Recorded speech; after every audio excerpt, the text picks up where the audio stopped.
Hi, and welcome everyone to Ethereal Encounters Unveiled. Today we are broadcasting live on the United Public Radio Network and the UFO Paranormal Radio Network, 105.3 on the Gulf Coast and 107.7 FM in beautiful New Orleans. Hello, everyone. Today I'm super excited because we are live on a Friday. And typically we do pre-recordings on Fridays, but I decided to open it up to live events, mostly because we have so many people that we want to interview. And Thursdays get booked up so fast. But anyway, just to get some of that out of the way, be sure and join us in the chat room.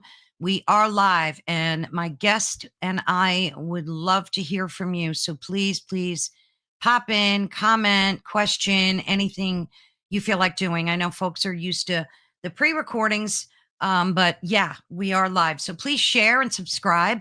That would mean the world to me if you do. So today, and again, I just want to reiterate, welcome to Ethereal Encounters Unveiled. We're broadcasting live on the United Public Radio Network and the UFO Paranormal Radio Network, which is 105.3 on the Gulf Coast and 107.7 FM in New Orleans. So I'm glad that you're joining us today. And if you're not here live, I hope you get to watch the replay. We stream all over social media. So we're here to talk about a phenomenon that has fascinated and sometimes baffled, myself included, people all over the world, and that is called the Mandela effect. But we're going to go beyond the simple question of, did that really happen? Is that really true? And dive into something far more profound. We're going to be exploring the connection between these so-called collective false memories and the very real power of our thoughts to shape our personal reality through the law of attraction. And my guest today is Kristin Mismash. Love her last name. She has spent years researching this topic and has some truly fascinating insights to share with us. So welcome, Kristin. Hi, can you hear me? welcome. Thank you. Yeah, I can hear you. Good. I can hear you very well. So Good. it's Yeah, we were working. having a little technical issues before. What would life be without them, right? I know, exactly. Yeah. So tell us about yourself, your journey that has taken you here so far. And I know you also suffered a traumatic loss in your life. Maybe you could speak to that a little bit, just so that folks can know a little bit about who you are and your background. Yeah, you bet. Since you talked on that, Carol Ann, and thank you so much for having me on your show and Of trusting me course. on your first live broadcast on a Friday. Yes, This is exciting. it So, is. yeah, so you touched on something that you and I found we shared in common when we were working with Car and Swing together, that we're both widows. So, 6 years ago, 7 years ago, my husband of 26 years was diagnosed with cancer, a very rare cancer. Because everybody always asks, I'll just put it out there. It was appendiceal cancer, and there are 3 types of appendiceal cancer, and he had the rarest form. So it's not Oh, genetic or anything like that. It's just very strange. And he, lived his life for about 12 more months, 11, 13 months after. Sorry. I'm a little sleep deprived. We were talking about this earlier. yes. Carol The and I travels. got back from a road trip. But anyway, he was diagnosed in January of 18 and passed in March of 2019. Oh, I'm so And terrible. often people in yours and I, like our position, losing a loved one very close to us, I have found that a lot of people start to go down spiritual journeys. Where are they? Where did they go? What's happened? How do I connect with them? I don't believe in this, but I feel them. All those kinds of things. But what's interesting is that I had been on this type of spiritual journey long before he was ever diagnosed with cancer. And so, in fact, it was a year or two before this, I had been just driving home from work, reflecting on my life. And I was thinking about, for the most part, I've lived a pretty charmed life. You know, I had good parents growing up. I mean, there's always challenges in life, but Of nothing course. horribly traumatic or anything like that. You know, 4 children. I had 4 decent, you know, relatively easy childbirth, things like that. So I thought, you know, I know a little bit about this life, and I'm here to be challenged or to learn things. So something's coming. What's coming? And I got an impression that I was going to lose somebody very close. Mm. I thought, okay, what do I do with that? You know, because I study this, all of this stuff, you know, that we existed before we were born, that into this lifetime, and I study that we exist after we're pass away and drop this body form. So I study all of those things, and I had been for many, many years. Even growing up in a very Mormon, or the Mormons now like to say Latter-day Saint, or Church of Jesus Christ of Latter-day Saint. Mhm. I just say Mormon because it's easier and what I'm used to. But I grew up in a very religious background, and with a connection with the Holy Ghost, which I just translate now as spirit, or things like that as a guiding principle. But I grew up with all those principles and all those things, and then eventually it just switched, and I left the church, and I opened up to all these topics that we're going to talk about today, and I'd been studying them, and so I feel like it really assisted me on my journey with grief, Mhm. and being an empath and having some knowledge just from book study, right?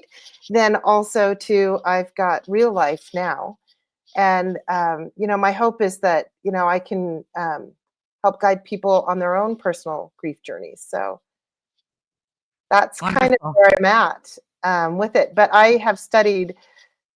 I was talking about this with my daughter on this trip, and she's not as open-minded as I am.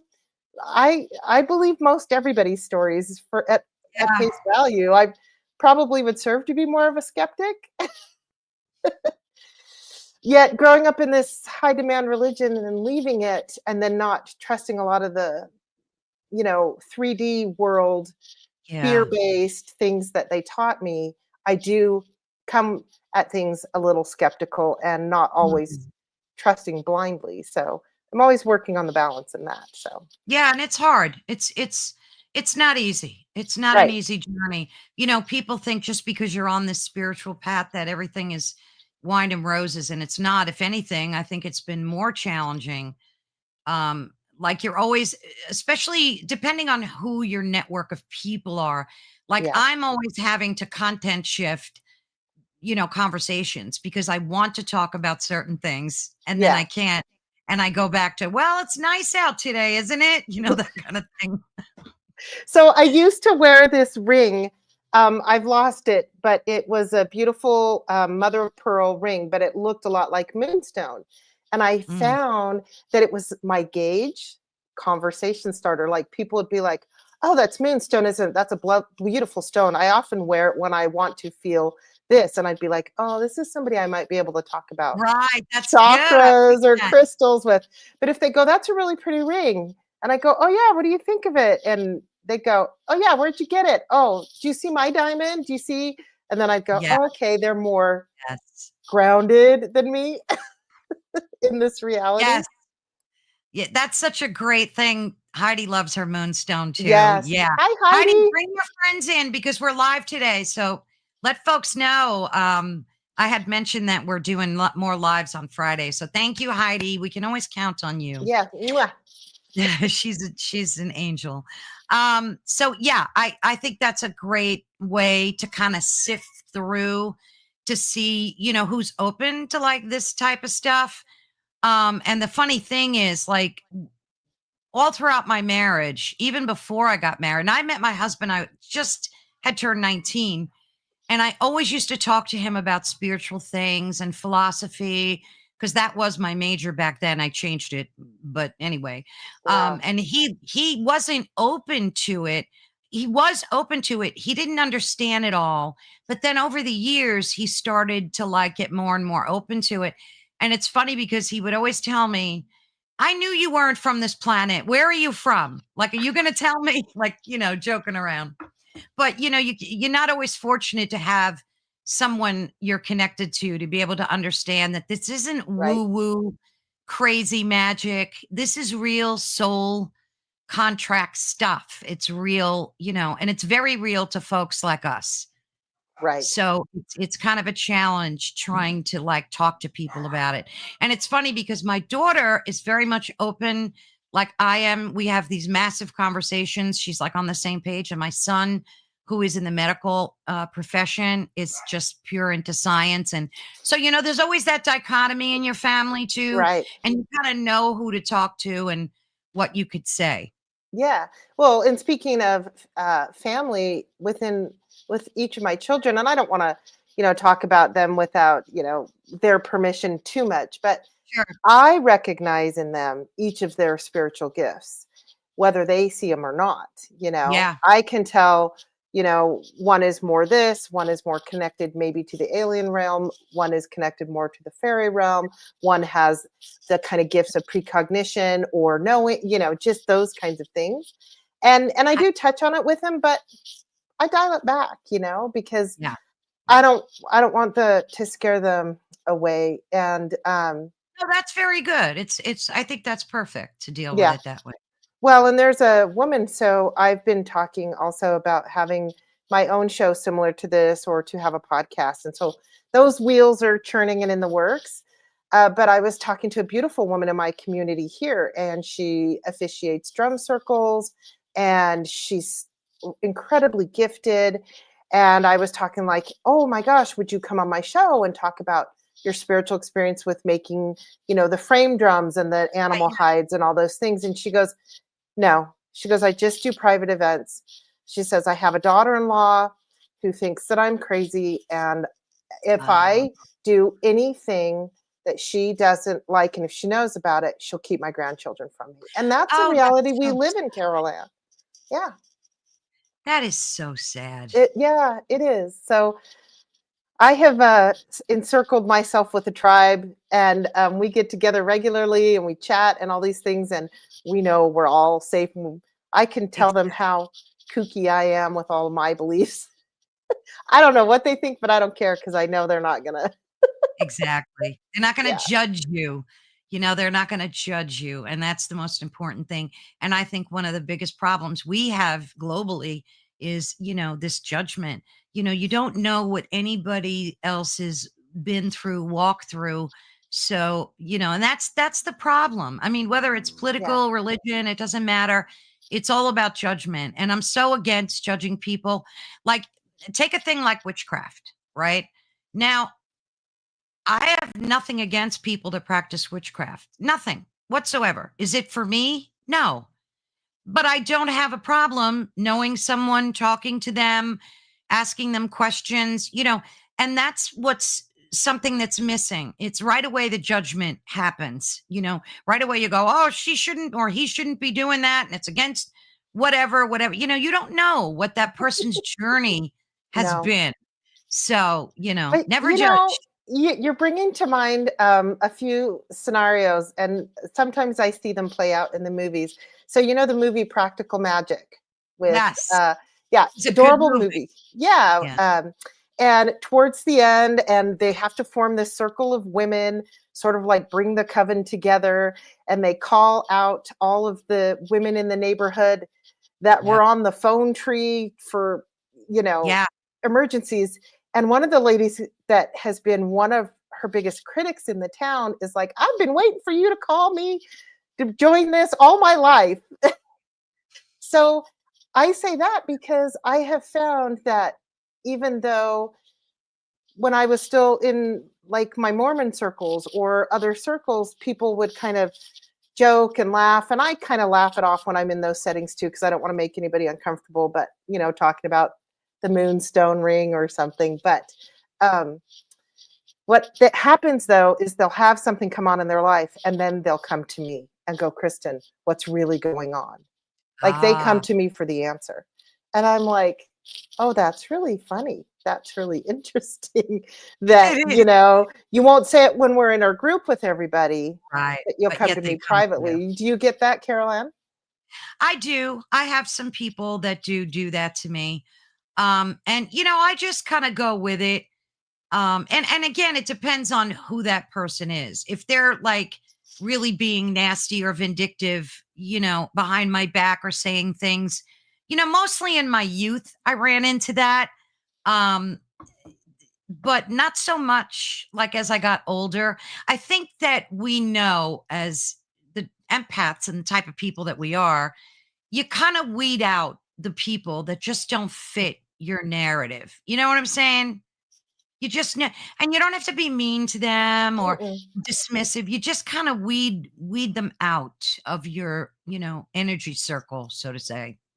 Yeah. Well, and I don't wish to treat anybody the way that I don't want to be treated. Like, I'm going to Exactly. be kind and respectful of your beliefs.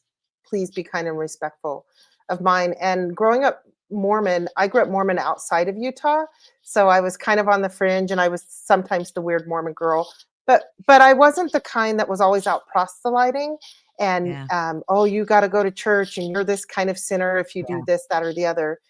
Um, and I found that my friends enjoyed being with me regardless because I didn't shove it on them. I was always open to talking about it. Plus, I always looked at the more spiritual angle anyway, that we all are connected to whatever religion or word you use for it. But um, I respected theirs as well. So, Yeah, that's the way it should be. mhm, And hopefully by having these types of discussion, we can maybe help someone open up to that. Like that's what I always hope for, that right. people will think twice about, judgment or being aggressive and hostile when they don't need to. Now you take something like the Mandela effect. Now that has gained in popularity, I'd say over the past 5, 6 years, where it's become a part of people's like conversations. Let's say I was in a restaurant once and I was having a conversation about the Mandela effect, and the table next to me overheard, because when you're in a small restaurant people hear, and they got up and said, "Oh, could you explain that to me? Like, I've been hearing about that." So it's becoming part of like the narrative where people, you know, it's happening to them and they're starting to wonder, like, what is all this about? What experience and like commentary, like, let's just dig in, starting with the Mandela effect. What say you? Well, for me, so funny enough, when I was on my spiritual journey and I first heard about the Mandela effect, I was studying mandalas. And so Ah, I was mistaking it like, oh, a mandala effect. Well, yeah, mandala, you can oh, right. meditate and go deep in. And then it was when later when I researched it, it was named after Nelson Mandela. And that's why Right. it's the Mandela effect because people have different memories of, I'm of the memory that he lived and he got out of prison, eventually became, the president. So And interesting. so interesting, but so many people remember him passing away I in do. prison. Yeah. And you Yeah, do? Really? You're I the remember first him. person I've met. I do. Like, I even remember having conversations about how sad it was that he died in prison. That's why it like blew me away. I could have swore that man died in prison. So did you ever see news reports of him alive and you're like, wait, I saw he did? Like, tell me how that happened for you. That's Yeah, incredible. I've never it's met weird. anybody. Yeah, it was very weird for me because at the time I there was no Mandela effect. So, but as it unfolded and people were saying and talking about it, and I sat here and I'm like, wait a minute, this has to be a joke because I know this man died in prison. I remember seeing it on the news. I truly do. I remember seeing, as clear as day, news reports of him dying in prison. So when it started to come out, I said, what in God's name is this now? And then when I saw people had these alternate memories, I started to dig into what the Mandela effect, and people were starting to really talk about it more too. But yeah, I'll swear on a stack of Bibles.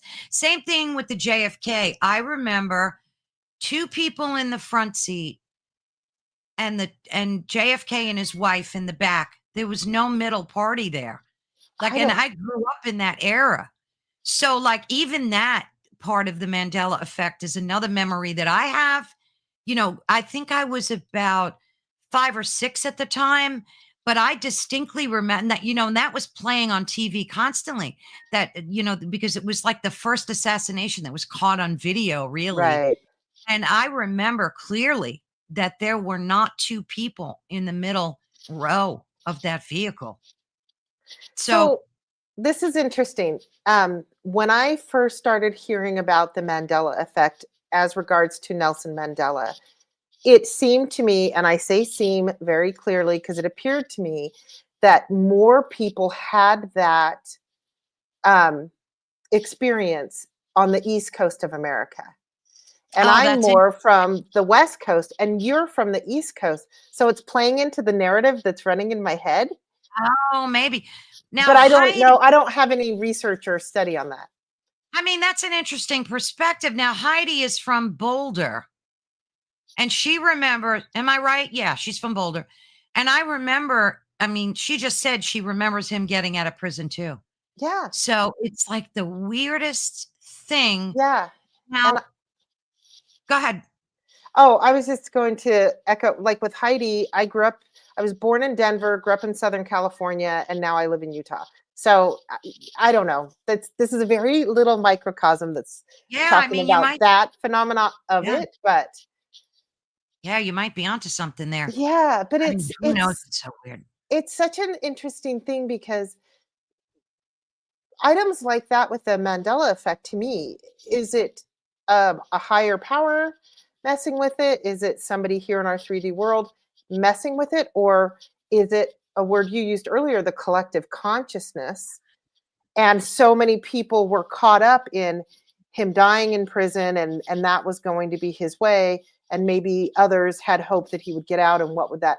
I don't Hmm. know. Like, what do you feel it is? How do you interpret all this type of stuff? Yeah.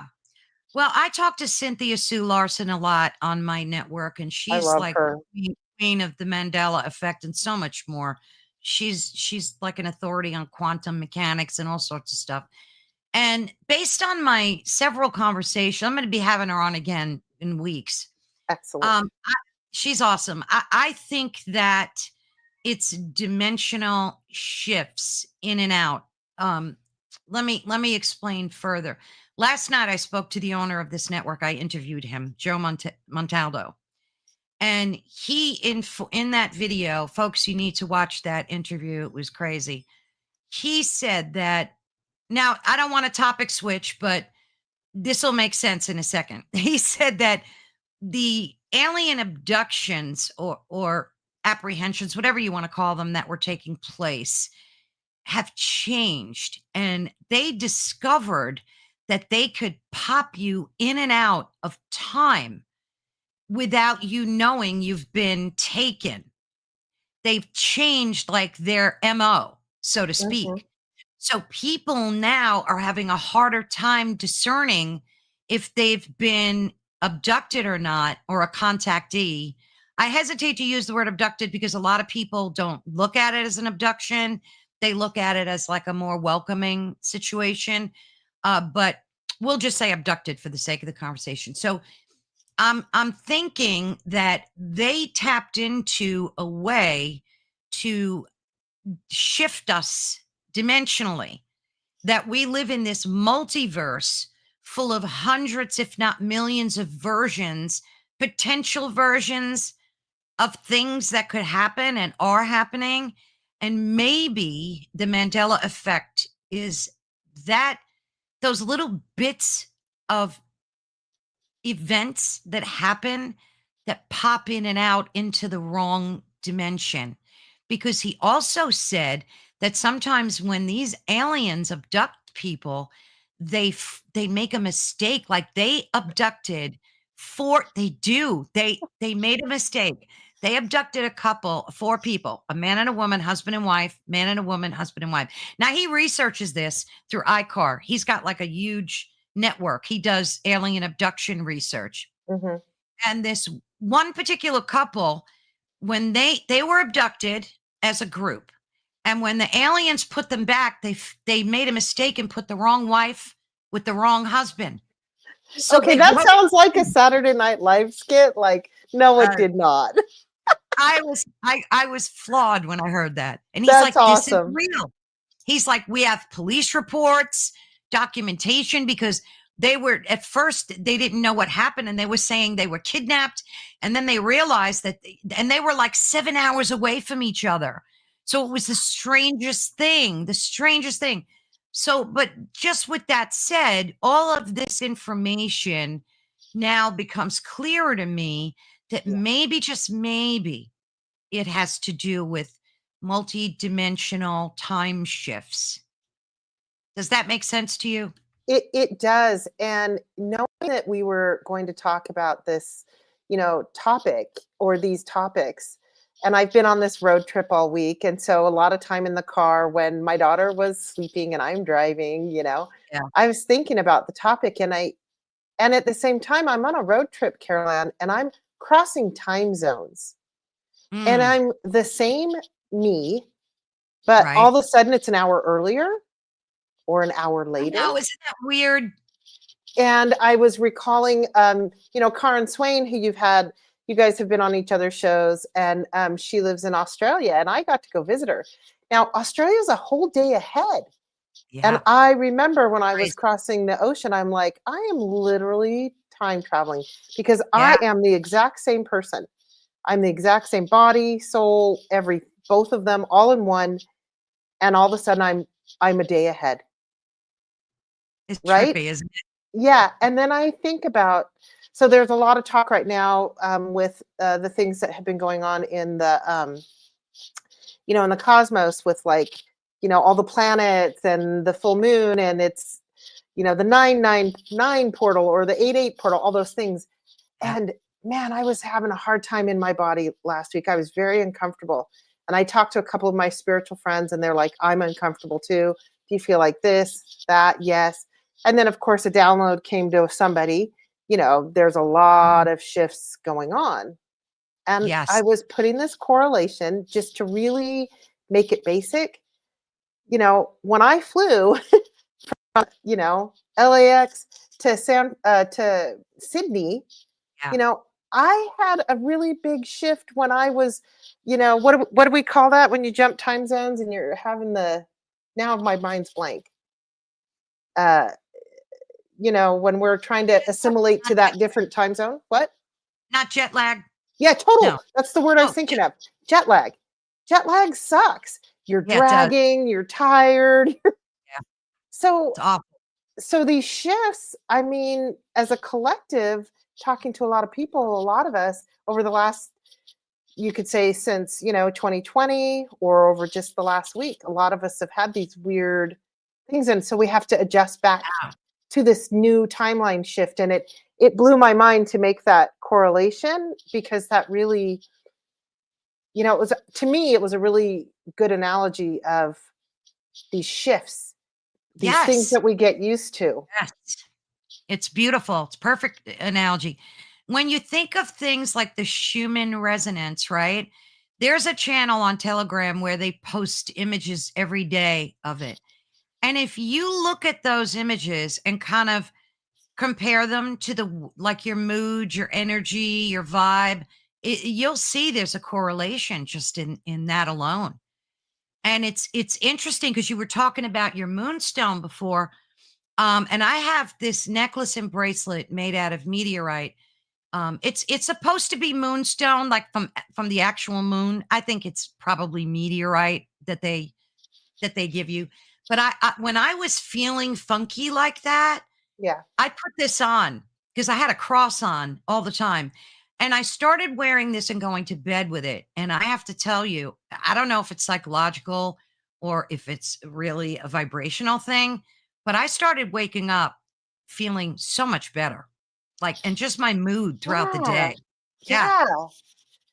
Yeah. It's so fascinating that you would bring that up because I'll feel an energy of a crystal and I'll kind of just sense things. But I have friends who they talk to them.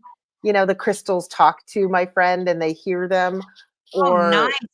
or we'll be walking along a path and they're like, this stone just told me it wanted to go home with me, or Oh, I'll pick up a stone and they'll go ask it if it wants to go home with you. And I'm in tune enough that I can ask and I'll get a yes or no. I've just practiced those types of consciousness, and so I'll think about that too. But that's interesting that stone like helps you to feel better yeah. and grounds you more. And I was also thinking on this trip about astrology, and I Mhm. used to think, oh, isn't it fun? Like when I was in my late 20s or early 20s, late teens, isn't this fun? And I would see all these correlations and synchronicities, and I just thought, oh, that's interesting. How does that work? I don't know. Is that satanic? Should I not be doing that? I don't know, stuff like that. But then I always read my horoscope, and sometimes things would come true. But then when I actually got a chart reading and it placed everything what was Mm. going on at the time of my birth, and then I saw synchronicities 40 years down the road in my life, Yeah. was blown away, but I still couldn't figure it out. And I think it was a Dolores Cannon talk or interview that I was watching at one Mhm. point. And if and she said her way of explaining it is that we chose to come on this earth into this body at the exact time we were born, so that the planets would be lined up in a certain way, Right. exactly as they were, to influence certain things of our personality, certain things that would happen in our life, depending on how the planets would shift throughout our life, which is Right. kind of a big thing to wrap your head around. And uh, you know, I have a certain belief in this to an extent, um, because I know that a crystal or a meteorite that I can put on my chest or wear on my wrist or just Yeah. hold or put in a crystal grid has an effect. So why wouldn't the planets have an effect? Exactly. So it's just something to ponder over. It's so true. And I love the fact that you talked to Crystal. I never thought about doing that. Like I never had that compulsion to like talk. And I have a lot of different crystals, and I love them all, and I treat them with reverence. But I never thought to talk. I'm going to start doing that. Like I talk to my plants all the time. Like I'll walk around my house and just have conversations with them. And, like, when I'm walking my dog, I make sure I touch the trees. Like, and people must Oh, think I'm crazy because like, every tree, I'll stop and just touch it for a few seconds or a minute, depending on how I connect to it. And I'm like, I don't care what people think. If they think I'm nuts, that's fine. They see me touching at trees. our age, do we care that much They anymore? don't exactly. And that happens with people too. Think about it. Like when I met you, now I've never met you in real life, IRL, right? But yet, when I met you, I saw you with Karen, and I looked at you and I said, I have to connect to this human. Like I swear to you, I knew. And I was just sitting there listening to the two of you talk. And I don't know if it was like my spirit guides telling me that, but I said, I'm gonna and we weren't really talking a lot at all. It was like I think it was the first time we met. But yet I said, I'm going to be friends with this girl. Like I knew, I just knew that there was something. Now think about that through the airwaves, through satellite or however you connect to the internet, you can extend your vibration to other people and connect. Absolutely. Same thing with Heidi. Same thing with other people that I've met on the internet. You just feel this connection, right? I mean, isn't that how it works, don't you think? Yeah, well, speaking quantumly, and they talk about, oh, now the word is escaping me. This sleep deprivation is getting to me, but um, That's all right. so I recall, Karen Swain, she's had an online group, and I've been a part of it since she started it 8 or 9 years ago, and Mhm. then and we had already been doing meditations and connecting and practicing reading each other and stuff like that, and Karen was always teaching us stuff. And then COVID happened, and almost everybody went online, and everybody became familiar with this Zoom thing that we had been doing. Oh, yeah. And it was a huge concern in spiritual communities, I found out, because they're like, we can't do a group meditation, we can't connect. But what I found, and I found this talking to some of the other facilitators at the time, is that I'm here in my own space, Mm. and you and I are having a 3D conversation using the Yep. internet and the satellites that take it up and bring it down. And yet, on some way, we're connecting, and I can feel your energy. Like when you said that, I could feel it. I could really Yes. feel it. So what I found is happening is that I'm not in a room with anybody else. So my energy isn't meshing or blending with anybody around me. So in a Mhm. way, it's only my energy, pure, connecting to source in the quantum. And you and I Yeah. are also connecting through source in the quantum. And That's oh, perfect. quantum entanglement. That's the word I Yes. was looking for, where it is immediate. It doesn't Yes. take that. I'm sitting here in Salt Lake City, and you're in, I can't remember, but Pennsylvania. you're on Pennsylvania. Pennsylvania. Yeah, so we're a couple thousand miles away from each other, but Yeah, we're getting this connection immediately. I And know. that's what It's quantum think about it. entanglement is. It doesn't Yes. take time to get there. It's immediate. It is immediate. It's a beautiful thing if you think about it. I have to laugh because Heidi said she hugs trees and she don't care who Yeah. sees her. That's so Yeah. good.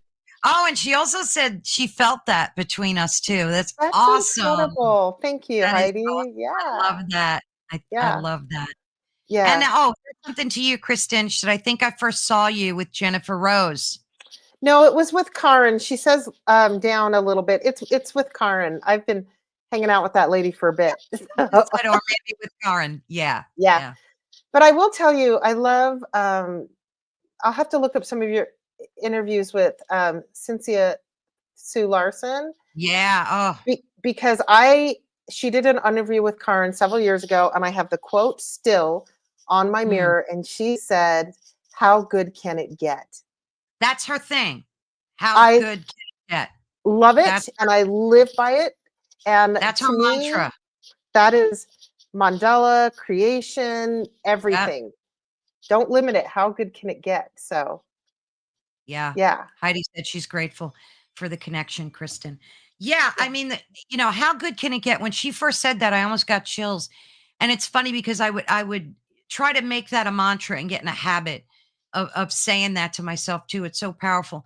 She has had so many experiences and she has such an eloquence, like a spiritual eloquence about her and a beautiful way of explaining things like quantum entanglement, and Mhm. she's even had a future life that is so trippy, you have to hear about it. You try to I think it might have been in the first interview I did with her. You'll see the dates when you look on the Okay. YouTube channel. Okay. Oh, I was sitting here like, "What?" And we've talked about it a few times because it just when you hear it, it's gonna blow you away, Oh, the I can't future wait. life. Yeah, it's really crazy stuff. I can't. But she's also good to talk to about, things like manifesting and the law of attraction. And I know Karen is too. That's like her thing. Yeah. And I've had a few good conversations with Karen too. But I always like to hear other people's perspectives about it because it's so much more than repeating something in your head like I want to hit the lottery. I want to hit. It's not about that. And this is why when the book came out, people got messed up and bitter because they thought, well, I'm doing this every day, so, all day long, and I'm not manifesting everything. So let's start off with your explanation of what manifesting means to you. Like, I want to hear what it Yeah. means to you. So, I married my husband, I was in my early 20s, he was in his mid 20s, and we would have these arguments, and I would say something like, "Well, if you do this, you're going to do that," and he would stop me in my tracks. And he's like, "That's a self-fulfilling prophecy. Mm, If you say that enough, it's going to happen." Now, right. this was long before The Secret came out, okay? And this was in the early 90s. And I remember going, "What? like, what does that mean? Like, explain that. And he explained a self-fulfilling prophecy, and it kind of is self-explanatory, actually. Yeah. And so I did start to pay attention. Like, that got my attention. And I started to see that in other ways in people's lives, like, oh, I'm so tired. I'm so tired. Every morning I wake up, I'm so tired. Well, that's a Yes. self-fulfilling prophecy. Well, then comes the secret, and then we learn about manifesting and things like Right. that. And then I also grew up in the Mormon church, and they teach everybody pay your tithing. And if you pay your tithing in the right spirit, not Mhm. begrudgingly, if you write your check to the church, Right. the portion of Yeah. your, and if you do it in the right spirit, you're going to get blessings. And people will talk about these blessings that I had.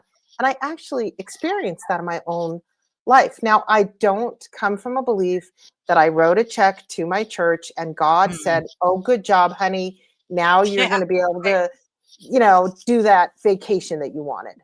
Right. But I believe that, I mean, I didn't know at the time. I did it in the right, sitting in the right, like, this is a good thing. I'm so grateful, blah, blah, blah.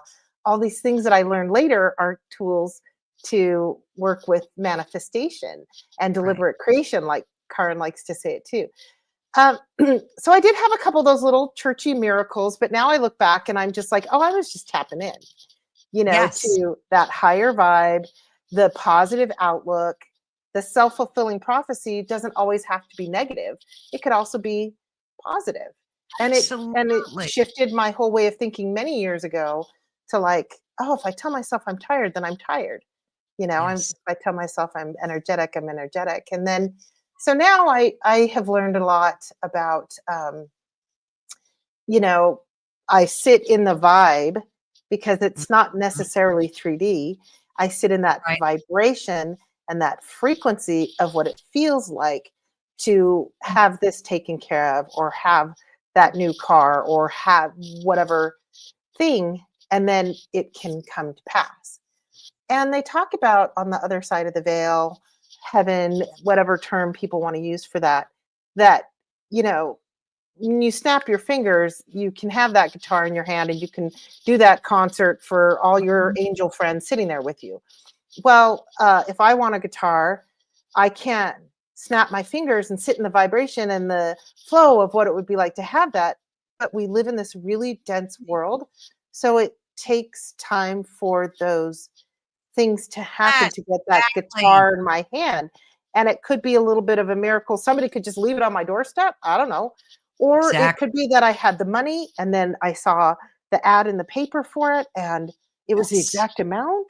What? But it Yes. does take time for it to happen in our world, in our dense time, Yes. so I don't That's I such a great point. I love that description because it is dense. It's dense with energy, vibration, so that's yeah. true. You can't just, people forget that every word has Hmm. power. That's why Hmm. they call it spelling. Oh Spelling. yeah. You do put a spell on yourself with words. So, okay, so Heidi even just said, I never tell myself that I'm sick. That is such a great point because you're actually spelling yourself into sickness, is what you're doing, right?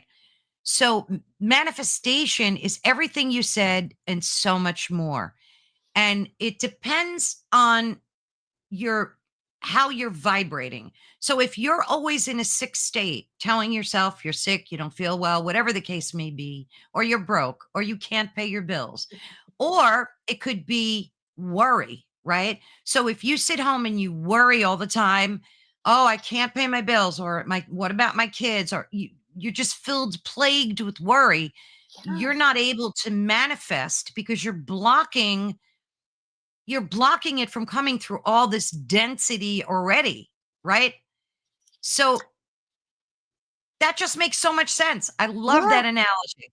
Yeah, and I have this friend, this beautiful friend in my tribe, in my community, and she's a teacher, and she's just an angel to so many on this earth, right? And she has been going through a specific health journey, and she has been there for so many others. with healing modalities and things like that. Mhm. But she found that once she told a few people in her circle, she was hit with this like negative, gosh, negative Ooh, may not be the wrong word, but the more sick yeah, energy. And so she stopped and she gave us all a little lesson, like, only send me the energy that I'm whole, that I'm healed. Please don't be in the yes, worry. And you use the word worry, in the worry energy. And you can love your dear friend or your child, your loved one, your right, animal, your pet, all those things. Don't hold them in that worry energy. Hold them in that, going to, everything opposite of sick, everything opposite of worry. exactly. And Hold them in that. did she start Oh feeling my gosh, the yeah, miracles. yeah, I'm Yeah. telling you. I'm telling you, and I used to be one of those people, like, I have a bad knee from my karate days, and I would I walk love around that. yeah, I loved karate. I was, like, so into it in my youth, and it just is a sore spot for me, and I would always walk around going, "Oh, my knee is killing me today. Oh my" think about that. Think about that. Killing you. And I hear people saying that all the time. Oh, my back. I hate to even say it talking about it, but we're No, me just using too. it. Yeah, isn't it terrible? I do. I hate even uttering the word. But now, like when I get aches and pains, and we do as we age, we have all sorts of crap happening to us, right? Yeah. All sorts of things. We won't even need to go into them. But when you speak it, you truly manifest it because your conscious mind, your unconscious mind is wanting to fulfill that for you. Yeah. So it's going, "Oh, okay, your knee is killing you. All right, you got it. Your knee's going to be killing you today." So Yep. it's like manifesting it for Yeah. it to happen. Or Did if you you've got past trauma, like what about past trauma? There's so many people that cling to traumatic events that have happened because they're not doing the shadow work to get through it and to heal. So they're clinging to like all this pain and suffering, and they're just taking it into their everyday life every day. Now, look, we all do that, but that's why shadow work, and we've talked about that with Karen, you, me, and Karen, right? Mhm. And that's why it's so important. And I think it's an integral part of manifesting, don't you? I do, and I like to use the word, although I think it's clunky, like time traveling again. I'm time Mhm. traveling to my younger self that went through that traumatic experience, and holding that child or that, Yeah. young mother or that teenager. And it is a version of time travel. Now, I have heard these kinds of stories, and I'm actually working to right now in my own shadow work do these types of things. There's like a story out there, and maybe some people in the audience have experienced this, and maybe you have. As a child, they were going through some type of traumatic experience, and they were hiding in the corner or hiding behind the tree or what have you, and a Mhm. being came and held Mm. them and supported them and told them everything's going to be okay. And they felt safe with that being, and maybe even knew that being. And then that child grows up, goes along in their life, and then sometimes I've heard this happen with somebody who's more like practicing spiritual modalities, or sometimes this just happens to somebody in a dream, and they have that dream and they go back and they see, oh, I'm here, and that's me when I was a little girl hiding behind that tree, shying Yeah. away from the scary thing. And oh, I just want to hold her and tell her it's going to be okay. And then Mm. they hold that child and it's okay. And then the realization hits, wait a minute, that was my future self going back to care for and tell that child it's going to be okay. And I just now experienced it. This is my present self going to my past self. Like, have you ever heard those stories? I hear them on Have. occasion and I'm blown away. Yeah, they are have you ever experienced anything like that or have a memory of it? Not not necessarily, and I feel like when I'm in guided meditations with other practitioners, and they're getting me to go back to, my shadow work or my younger self or my, my inner child, that we're working to get to those. I mean, I have situations when I was a child that I, weren't great, but I don't have any major traumas like that. Yeah. Um, Yeah. but I do go back because there were times when, I didn't get along with my mom, or, Of course. really heartbreaking things that happened that were very heartbreaking to that younger self. And Mm-hmm. I do work to go back and support that. And in effect, I have a good friend of mine. He's teaching me this principle right now. He's working to teach me this principle that I am changing time. I'm altering that timeline by going back and Yeah. holding that little girl and maybe mending that relationship with my mother, because Wow. of the and I am being faced with some of these things, actually, Carol Ann, within my own marriage. I mean, we were together 26 years, and it's ups and downs, and it's a tug of Of war, course. and then beautiful bliss, right? But Yep.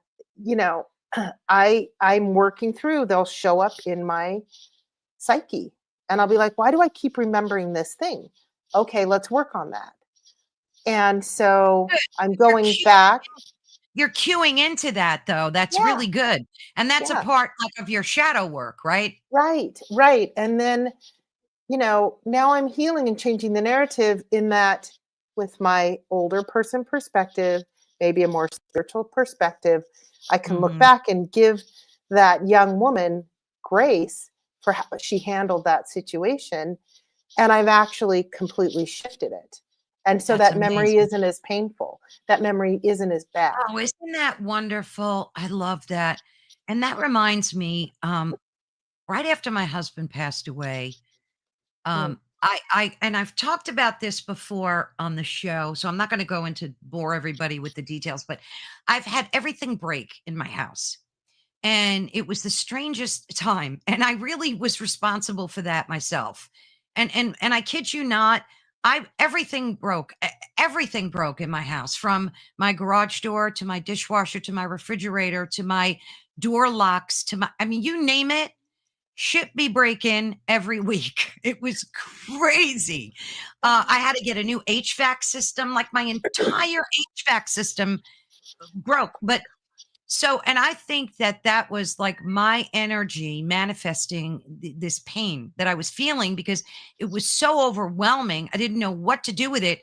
So I kind of just shot it out of myself, and my poor home got affected. So the interesting thing though is when I realized that I was doing that, or at least believed it, it stopped happening. But then another interesting thing happened. I started breaking myself. So I haven't had a fall, thank the Lord, in decades. I'm walking my dog one day, and I had Ugg boots on, and all of a sudden I find myself on the floor, and I'm like, WTF? And my dog didn't pull me or anything, and my foot got caught like between the concrete and the ledge, and I broke my hand. So I said, okay, next. I was in my bedroom putting my makeup on, changing my sheets, doing that kind of stuff. And I tripped over my sheet and broke my rib. So I said, you know what? I'm doing this again. This has got to stop. And when I had that realization, it all stopped. Now, people might think that's just coincidence or craziness, but you have to look at it like I've had a lifetime of never having those things happen. And then you get that feeling that it's coming from you. And that is manifesting. It's just right. manifesting bad stuff, right? Yeah. Yeah. And I had this impression a while ago, and then I was sitting in meditation, and I was thinking about, abundance, right? I'd Yes. love to bring more into my life right now. And it wasn't more of I was given this information. It wasn't more of attract it to me, bring it to me. It was more of expanding myself out to where it is, and Mm-hmm. expanding into this, and there it is right there waiting for me. And then it's part of me. And then I was on Karen's show, and she she and I were talking about the spheres, and it's through the team books that it's really well illustrated. And what Mhm. I have found is that you yourself, maybe in those situations, just by saying broken, or I feel broken, or I'm broken without Yes. him, or whatever, things broke around you. So you stopped that, but you're still sitting in that. And what it is Yes. tuning into that sphere that is out there, that is brokenness. That is And so 100%. many, yeah, and so many of us, especially in the spiritual community, when we see sort of what I call like the not so light side of it, is that they're telling you you're always broken, so you always got to Yeah, come to me and come to sessions with yeah, me so you can be fixed. And exactly. so it's beautiful to see that you made those realizations and you Thank you. disconnected yourself from that sphere of brokenness. Or there's a sphere that is fear based, and or there's a sphere that is everything really, and we bump up against them and we connect with them. And I don't know that we're necessarily bringing it to us, we're just connecting to what's already out there. And I Yeah. feel like that ties into the Mandela effects, um, Yes. and I really feel like it ties into grief. I can sit Yeah. in grief, and I can sit in that dark place of grief. And maybe it's serving for a little bit because this soul that's, bigger than Kristin wanted to come on this earth, organize those little planets a certain way, and met up with the guy a certain way so that I would experience grief so I could Yep. learn that lesson. And so I'll sit in it, but then I'm done. I'm Yeah. done with that sphere. Get away from me. Like you were, I'm Exactly. done Like, with I've the had enough. brokenness. Hmm. Yes. And I reached that same, that's so perfectly said. And I've reached Oh, that same thing. No, you described it so perfectly. It is like a sphere that you wrap yourself around. yeah. And so my question to you is this: surrendering versus action, right? Like, how do you find the balance between detaching from that kind of outcome? So that would be surrendering, right? And then how do you take action to like kind of do a dance between the two, but more into manifesting the positive? Like, how Yeah. does that work for you? So, a friend of mine, he sent me a quote in this little group that we're in, and it was all about like um, being a master. And so, being a master is, let's take all these things that I feel like are happening to me. Hmm. It's becoming a master of controlling that, but not control. It's more of having things in control, being in control of the situation. So what I work to sit in is that I am in control of the situation, not necessarily controlling it, but I'm not in chaos. I am You're like in. aware of it. Is it aware? Mhm. Is it an awareness thing? Yeah, and I can say I'm in control of it, like I'm the one creating it, and I'm in control, and it's going to happen this way, and you're going to do this, that, or the other. And it can be Mhm. thought of as controlling, but maybe more of the term in control. Like I'm in control of the situation, all is good. Uh, it's the situation itself. It's more of being in control, more of being settled, not chaotic. All Right. is happening for a reason. And then comes in the surrender. Does that Yes. tie in? So it's Absolutely. happening for a reason. And I don't have to say, it's happening for a reason because I made that mistake 10 years ago. And now, Right. God is telling me that I have to have this experience to make up for that. Not that reason. It's just surrendering to everything is in control and Yeah. surrendering to the plan that is there, whoever created it, myself, if I am, God is in me, if that's how we want to look at it. But it's being in control and knowing that things are in control and not chaos, and then I can slip into the surrender of it Oh, I and live like in that more a in lot. flow. Live more in flow. Yes, So you do. You that's how do. I see it. Yeah, I like that. And the thing about karma, that I don't like is people think that karma is like a punisher or a rewarder. And it's not really about that. It's Right. about balance. So if you put out good positive energy, you'll get that back and vice versa. It's not like karma's out to punish or reward. It's just nature doing what nature does. It's the universe doing what the universe does, right? Right. Would you agree with that? Yeah.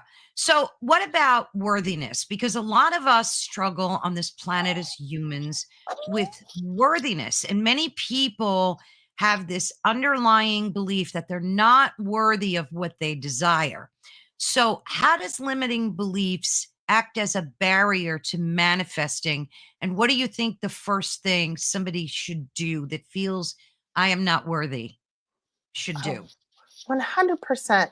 100%. I cover my face and I shake my head because, I was raised in a high demand religion and I was told that I was, worthless before God and to bow before, Heavenly Oh, Father and Jesus and things like that. So I have that worthlessness belief yes. inside. And then also too, and I've worked really hard to let that go. I would like to use it in this context. Carol Ann, I lost my husband and I want to have a connection with him. I believe he's out there somewhere. So I'm going to Yes. go to a medium and connect through the medium, and I'm going to get messages through this psychic medium. But Mhm. guess what? That's me giving my power away. And I'm not dissing mediums at all, Yes. by the way. 100%. I love them. I go get readings all the time. Oh, yeah, But yeah. I have this in me. But sometimes I Yes. feel unworthy to have that gift. Is it a gift or to just have that tool? And Yeah, so I have to break through that barrier of, I can connect with my husband just as well. And in fact, yeah, I know he's around because I'll feel him. So why do I right. have to go to somebody else to get the message? It You know? that's it. It's And spot so on. I'll do things like I'll use the term spirit writing. I'll start to Yeah, write a question to him. I knew him so well, I know how he'd answer. And then I'd answer him back. And then I kind of pretty sure how he would answer that. And after about two or three volleying back and forth, the flow, the channel is flowing, and I will wow. guarantee that is a message from him. Oh, yeah, So absolutely. I really am worthy. You are worthy. We are worthy. But I will say with this, a tool to give you guys to get over those kinds of things. Sitting around with a group of friends at a dinner party, and somebody passed around these cards, and one of these cards, and it was a shocker for a lot of us. One of these cards said this phrase, and then we all had to answer it. What is the one limiting belief or belief you have about yourself that's untrue? And if you could snap your fingers and get rid of it, what would it be? And so That's I a challenge everybody in your audience, ask yourself that, and you will find that there are these things that aren't true. And so for me, I'll just be vulnerable and I'll tell you, I joked about, I was like, I don't know what to say. I don't know what to say. And then everybody started telling me what to do. And I was like, what, am I in trouble? I'm always in trouble. And then I realized I have this limiting belief, this yeah, untrue belief that I'm always in trouble, yeah, Carol me Ann. too. Yeah, Right? yeah, And if I it's could weird. snap my fingers and get rid of that. So Yeah, just like once you knew that everything was breaking around you because you felt that everything was broken, and yes, you literally snapped your fingers out of that. yes. And I can do that with worthlessness and unworthiness. That's That's my so good. That is such great advice too, because think about it. Um, and for me, growing up, I always had to be the good girl that never got in trouble. And I always felt that I had to be the one hiding in the corner, just observing. And that really increased my empathic capabilities doing that from as young age as 2 years old, I remember. So I was able to observe and watch everyone's expressions and features, mannerisms, and I just started picking up on like energies as a very young child. And when you said that you felt unworthy, or you felt like you were in trouble all the time? Do you connect that to something in your childhood that made you feel that way? Did you feel like, if did you do things as a child to make yourself feel that way, or was that just a self-imposed thing, do you think? Yeah, that's a really good question. So, I have these distinct memories of being really little. And I say little because I was little at the time, and I don't remember what was leading up to it, but I have this memory of wanting to hide. And I was so little Mm, that I was able to fit the so I was only as tall as the width of this basement stairs, because I ran down the stairs and I kind of felt like I was hiding under the bottom stair. mhm. In this very I'm guessing I was 3 years old. And my brother came down the stairs and he said, "I know you're there and you better get upstairs and get in the kitchen and get what's coming." Mm. Can't tell you what it was. How bad of a thing could a 3-year-old, 4-year-old Have top done. have Yeah, done?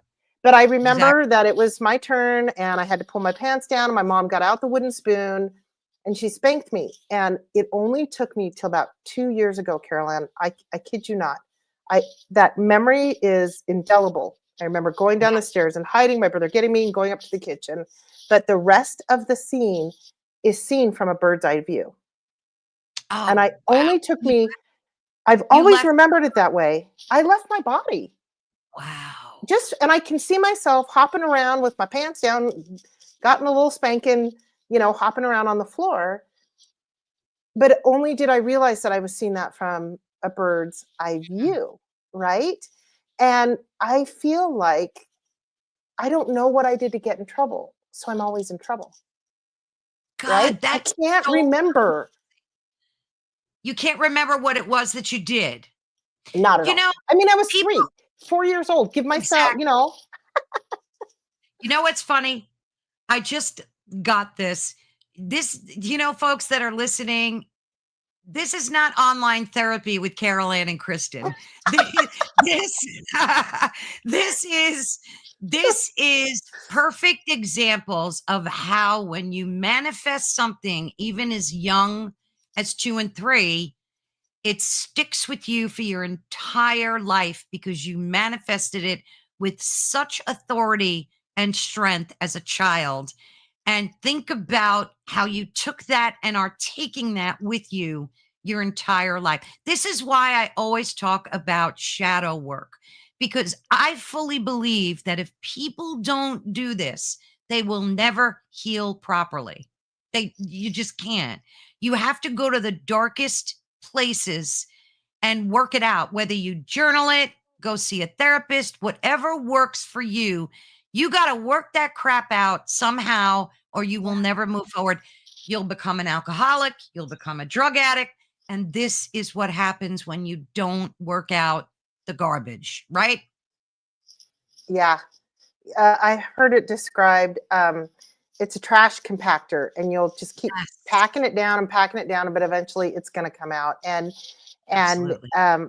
the ways that we cope, you know, um, yeah, it makes our lives more challenging. But having these realizations and looking at it, it helps me.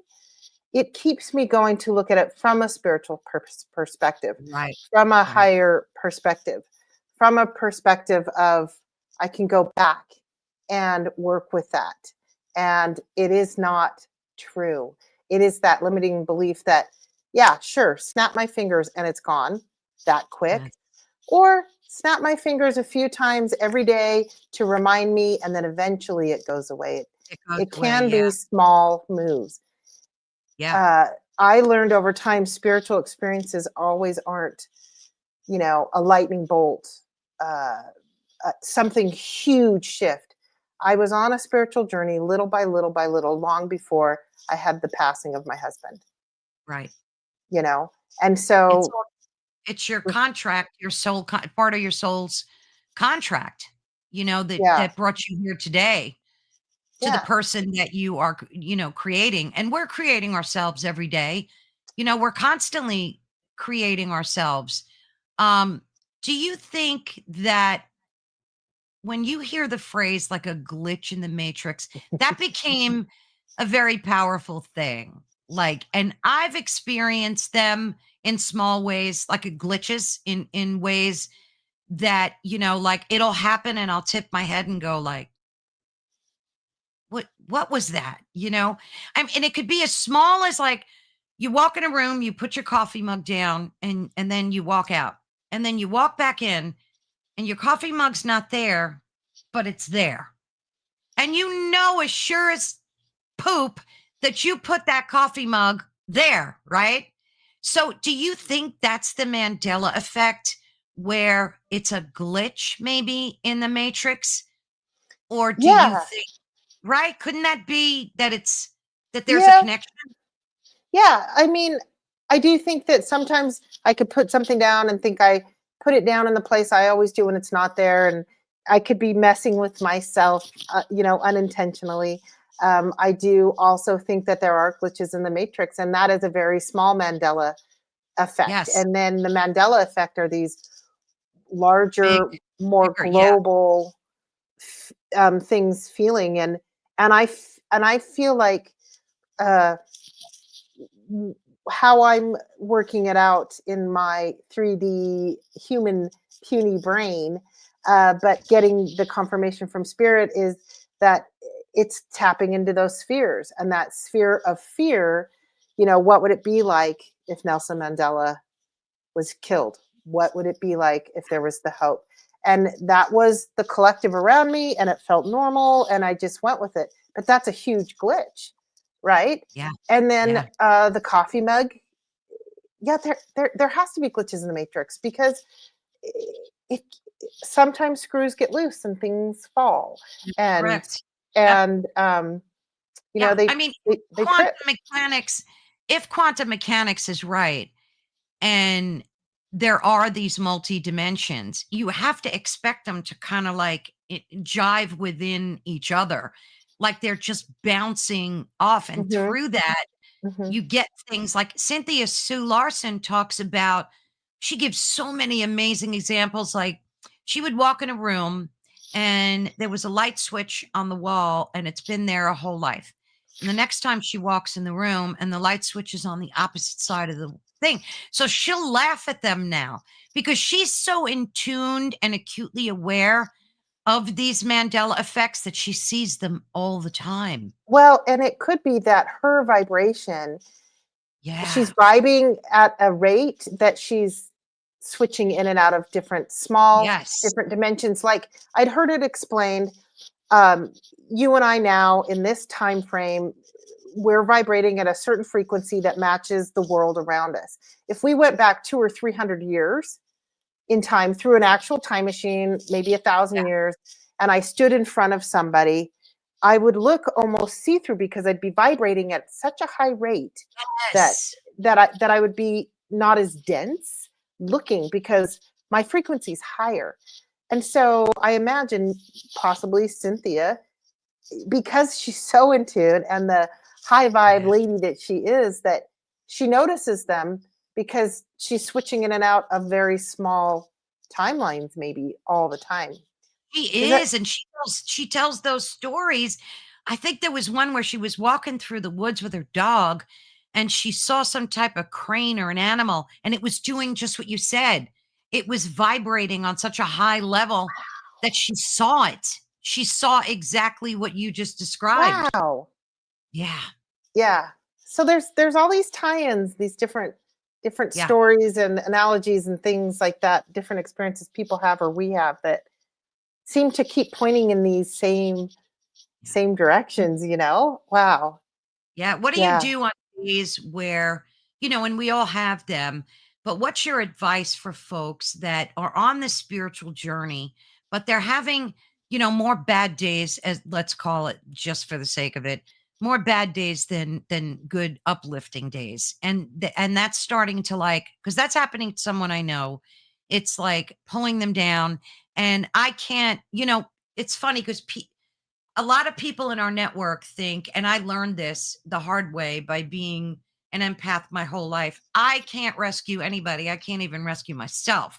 So don't look to me to rescue you, because it ain't gonna happen. I'll be there for you. I'll support you. I'll listen to you, but I'm not your rescuer. So if you have people in your network, how do you deal with that type of thing where people are coming to you because maybe they're not vibrating on the level they should be, but they know you are? Yeah. Well, it happens. Sometimes there are people that come around, and I've learned that they're coming around to. They don't intend to drain me, but they drain me, and then they feel better, and then I'm left drained. Exactly. And there are people that talk about like putting up shields and barriers or zipping up the suit to protect myself so that I'm not taken that way. But my thought on that is like, how am I out putting out my good vibes and sharing my love if I'm shielding myself? So I work Yeah. to not shield it all. But typically, if somebody comes to me, because that is a very real feeling, whether it's Yeah. spiritual or actual, it's still very real. So I'm going to acknowledge, like, man, that is really a drag that you're feeling like that. That's a drag. Let's look into that though. And I work to see where it's coming from with them. And sometimes it's just stuck in a little spiral, a little negative belief. Is that true? Um, and those things really happen. And then also too, I have found for myself, I'll tell them, for myself, this sounds like this thing. Tell me if this is working for you. And I'll say, is this mine? Is this Mm. feeling of despair in my chest mine? You know, I had somebody illustrate it to me, and there's this canyon that I drive down here, Parley's Canyon, excuse me. And I am a really good driver, and I've driven for many years and lots of road trips. But every time I go down this canyon, I get a little panicky and I get nervous and I get scared. And I'm like, why am I scared in this canyon? And I move all the way over to the right lane and I slow down, and the trucks are going around me. Like, why am I Oh so yeah. scared? Right. But I heard this, is this mine? So now I go down this canyon, and if I start to feel that, I go, is this mine? And 90% of the time, I'm picking up on that collective energy in that canyon where there's been accidents, maybe sometimes during the Oh my snow or gosh. whatever. And I go, okay, it's not mine. Thank you so much for making me aware of this energy here. You can have it back, and I feel better. So sometimes it's as easy as that. I I love that. Yeah. Does that But work? Are you afraid to drive on the canyon now? Or do you still get it a little bit? Like what's that like? Well, I go, all right, Kristen, you know that you're a good driver and you're going to be just fine. And you're going to, and I'll sometimes say, all right, whatever angels I have that are really good drivers, they're sitting in the cockpit and we're good, but it does pop up every once in a while in that very canyon. And I sit and see if it's mine or not. And on occasion it is mine because I'm nervous about something or the weather's bad, and I just move cautiously. But that you can't just wish away No, everything. no, no. I found too that I had a relationship with a friend, and we were really, really close and tied. Like, just we were empathically just tied, really close friends. And I was telling them that I'd been sitting in this. I just thought I would, honestly, Caroline, very, very depressed. I kind of had this despair in the pit of my stomach for like 3 months, 3 or 4 months. And I was like, Yeah. this isn't me, but gosh, maybe this is where I'm at now as a widow, and enough time Yeah. has passed, and these things are happening in my life, and this is just where I'm at. And I was talking to this friend one day, and I was like, it's so weird. I've never felt this. And I started to really describe it. And my friend goes, now you know how I felt my whole life. And I went, the light bulb went off, and I thought, I have been empathing this friend all this Yes. time. Yes. So you have this friend that's going through that. These are questions that possibly she could ask herself if it's a woman. I don't know if she said, I think he said she, but these are just some things to go, is this really mine? Am I picking up on somebody else that's in a woe is me state that I'm caring for? And now I'm picking up on that. So I what did you do after that? Like, once you realized that, Did you feel better? Like, how did you deal with Oh, that I after? did some work. I did a little shadow work to go like, Yeah, how did I get here and not beat myself up for being there, and yeah, also have grace and love for her on their own journey and everything. And then on top of that, I had to cut some cords, right? yeah. Those energetic cords or So true. energetic, whatever it is. And we're still beautiful friends to this day. So Oh, nice. it You know, wasn't like cutting a person out of my life, which I've had to right, do those things, but right. No, I love that you ask, is this mine? I absolutely love that. It's so interesting because people think that manifesting only means bringing things that you want into your life. And it's not. It's also letting go of things. So you can manifest things out of your life, even though they seem painful, but they were on a need to know kind of thing. Like you have to let go of this in order to manifest what you really want. They act as like blockades and barriers. I had on an author of a book, and it was a fabulous book.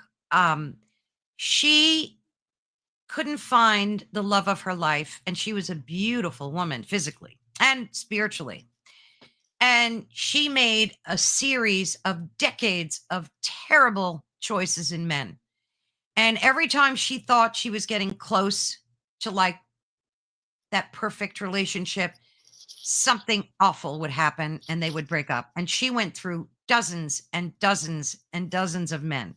oh no. And finally, in her, I think 40s, might be like early 40s, she just had this epiphany to let it all go. So she forgave herself for all those mistakes that she made with bad choices.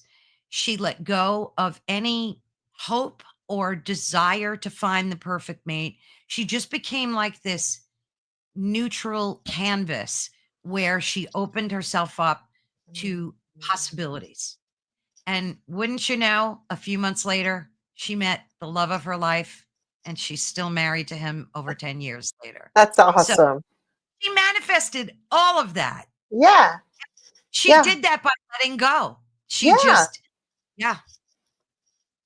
So letting go is key. Yeah. Well, there you go. Shedding that, taking it off, getting it out of my sphere, letting go of that frequency, however we want to frame it to, release that. Yeah. Yeah. Don't you think letting go is harder than, like, for instance, if you manifested something that you were thrilled about, like, say it's a new car. I don't know. It could be anything. It could be Yeah. anything. I'm just using that as an example. And you get the car and you're all excited, right? It's a great car and I manifested this. But don't you notice that and what's it like for you when you let go of something that was so painful? Don't you think you get more joy out of that than manifesting like, a Yeah. material? Yeah. I'll share. I'll get vulnerable and share. Uh, Yeah. my late hubby. We have a home that we lived in for. I still live here 30 years later, and so we lived there. So there's a lot of stuff, and there was a Oh lot of yeah. stuff he had. Jack of all trade, master of four. So there are piles and piles of Yeah.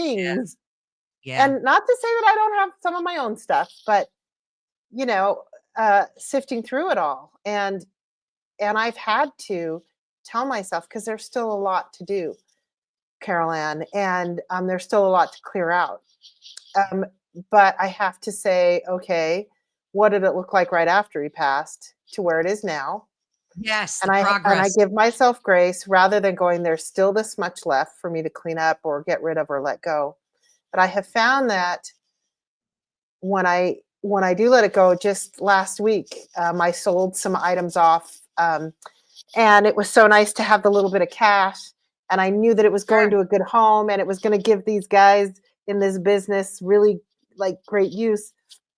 But I found myself searching for my young adult daughter in the house, going, okay, okay, whew, and I just could feel it all through my body. Yeah. It's so good to have that gone, and I know that's good to have that gone, but and the tears started, and I said, just hold me, Oh, through this because it just brought up emotions, and I can't even say if they're painful, fearful, relief. I don't know. It just was emotional.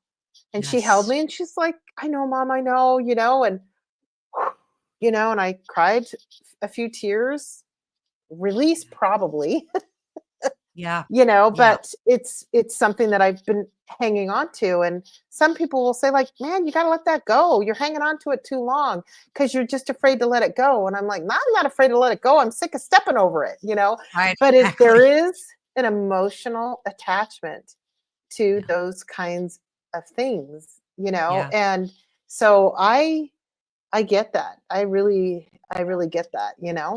Yeah. And I think it's so important for folks to hear, things like that, because I think people struggle with that so much. Mhm. And that's where like the disease of hoarding comes from too. Oh my They're gosh. so attached to these and they manifest all this junk in their lives where they can't Mhm. even open their front door, Yeah. and then you realize like you don't need, you never see a U-Haul truck behind a hearse.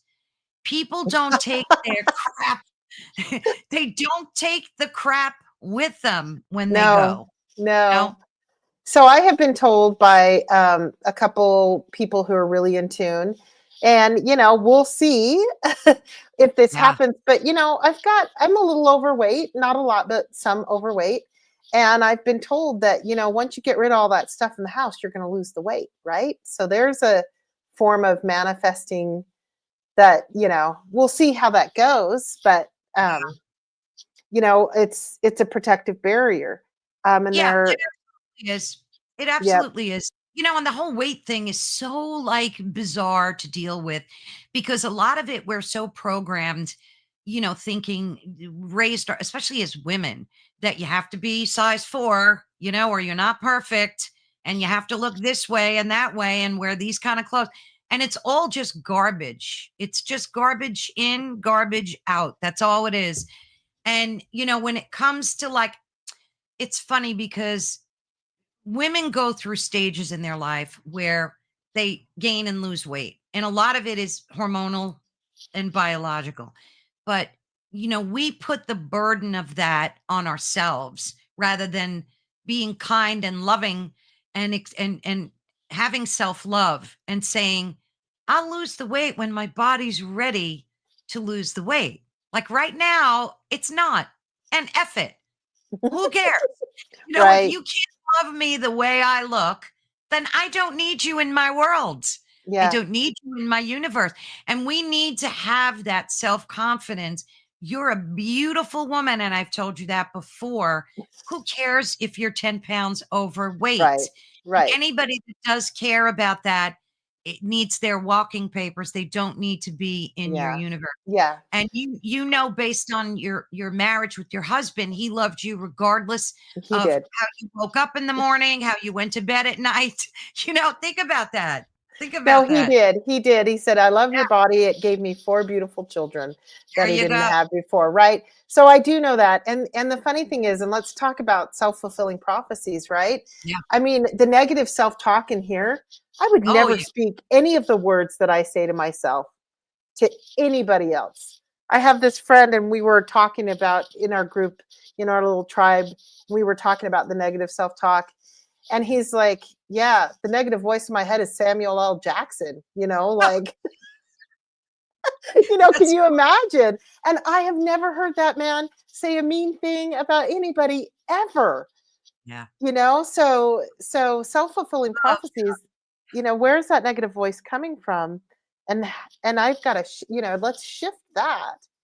And it's can not can just I can I mantras, but can I interject something that I found to be truly fascinating? yes. You may want to watch this show.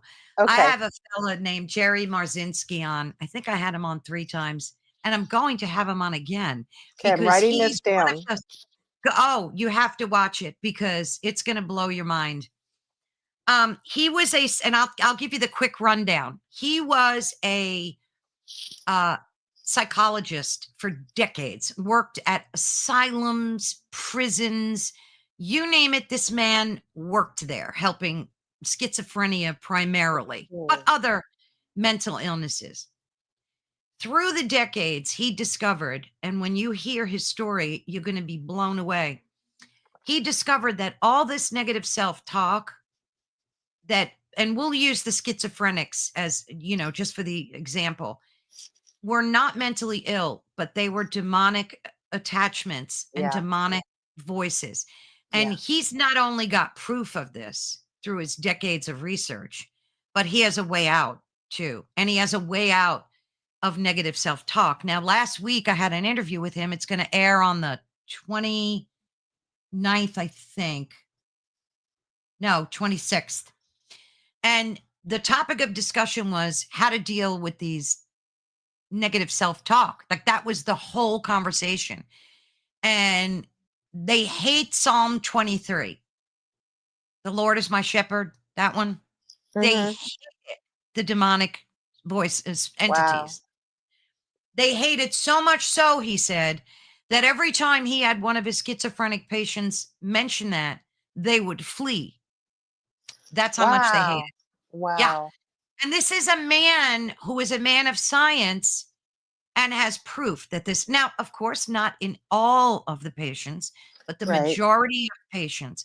But and I asked him primarily, like, when it comes to negative self talk that we get every day, like healthy, normal, people, he said they are demonic voices that want that loosh. They want to feed off Mm. of pain that you're feeling. So when you're thinking, I'm fat, I'm stupid, I shouldn't have said this, I shouldn't have did that. They're feeding off of this, They do. and that's what keeps feeding that to you. So Yeah. I fully believe that. And one of his patients came up with, they wrote a book together, and she came up with a line that pulled her out of demonic attachment. You want to know what that simple thing was? What was it? It's great. Every time she heard negative self talk and these demonic voices, she would just say out loud, "That's a lie. That's a lie." And the more she said it, Yeah. they hated it and they couldn't fight against it because she was confronting them, telling them it's a lie. That pulled her out of schizophrenia. That That's simple, incredible. yes, I'm trying to yes. remember. Somebody was telling me last week, and it's literally one of my young adult children's friends, I believe. And they have named that negative self-talk like, you know, that's just Georgie talking again. I Oh, know it's not true. good. Yeah. Thanks, Georgie. Oh, Have a good nice day. Lord. I don't need you today. And that was a way that they get themselves out of it. And a lot of these young people, they're made fun of, but I'm around them a lot. They say, "Oh, they're too sensitive, snowflakes, what have you." But I just believe that these young people are, and you probably talked about it on your show. I've heard it on other shows. They're born higher vibe. They're vibrating at Yes, a higher rate because we're yes. always progressing, and they're way more sensitive and in tune and have way bigger gifts. So they're Like picking up star on all the crap that you and I. Are they star children? Not to interrupt you, but are they like star children? There are the star children. I do, the indigos and the star children's, yes. But I believe all the young people are like this now. That we're just, that as they come through the veil, it's that glitch. It's that higher vibe world. It's that more elevated world that Yes. we're living in now because it keeps shifting and changing and becoming better and better and more beautiful.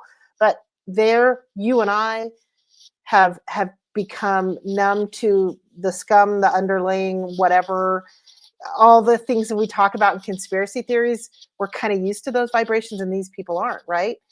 Yeah. And so when I have these young people and they're saying, "This is what I do to combat that negative voice," I'm listening to them.